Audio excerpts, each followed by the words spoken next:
and today I'm talking about one of the most underrated birding hotspots in Canada.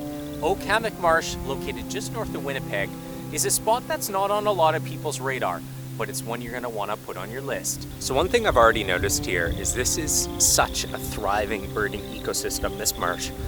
When I look around, I see purple martins, I see swallows, I'm seeing sparrows, I'm seeing the wrens, I see waterfowl, raptors are flying overhead. It's got a little bit of everything. Now, when you're driving to Oak Hammock Marsh from Winnipeg, you're gonna come to the parking lot. But first, when you're coming up Range Road 220, there's one really good spot to stop by the sign, and it's a good lookout for some shorebirds that are in the field. Then you'll find the parking lot, the info center, and the pathway around the marsh. But just north of the area, there's also another spot that you can stop. There's fields in the area and feeding grounds that are great for seeing raptors at the end of the day. Overall, it's a spring migration birding paradise. Let's walk around today, get as many shots as I can, and at the end of this video, I'm gonna show you the best shots I got in one day at the marsh. So there is a small cost to get into this back area behind the info center where we have docks and a gazebo, but I think it's worth it because the dock and the gazebo is in the middle of the lake. It's a little lower to the water for those really low shots, and then also you can stay out of the sun in the gazebo and hide a little bit. The ducks seem to be swimming a little bit closer to it, and the same amount of swallows are flying over the lake for you guys to test your in-flight shots. I got a couple, I'm gonna show them to you now, and yeah, I think it's worth it to come through the info center supporting Ducks Unlimited. It's a really good zone for photography.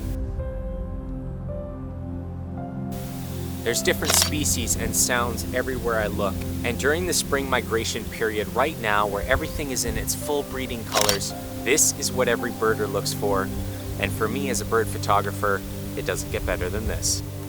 So I'm at the edge of the water here, and there's so many swallows and purple martins flying over the water. I want to try to capture them ultra sharp, so I'm going to speed up my shutter speed on my camera, take a ton of shots, and see if we can get just one that's sharp. First of all, if your camera has tracking, tracking should be on. And on the newer cameras, if you have subject autofocus for birds, you're going to want to throw that on as well. But even if you don't have tracking, there's still ways to capture them. And on a day like today where we have a whole bunch of swallows flying around over top of the water, it's just about finding a way to pick one, follow it around, and don't be afraid to press the shutter. Now, a shutter speed to capture them ultra sharp should be somewhere around 1/4000, 1/5000, maybe even a little bit more depending on light. And if you have less light, the slowest you're gonna be able to go is maybe 1/2500, 1/3200. You might get a little bit of motion blur at the edge of the wings, but you're still gonna be able to get your shot. Now I'm gonna spend a couple minutes trying to get some shots. I took a couple hundred shots, hopefully we got just one.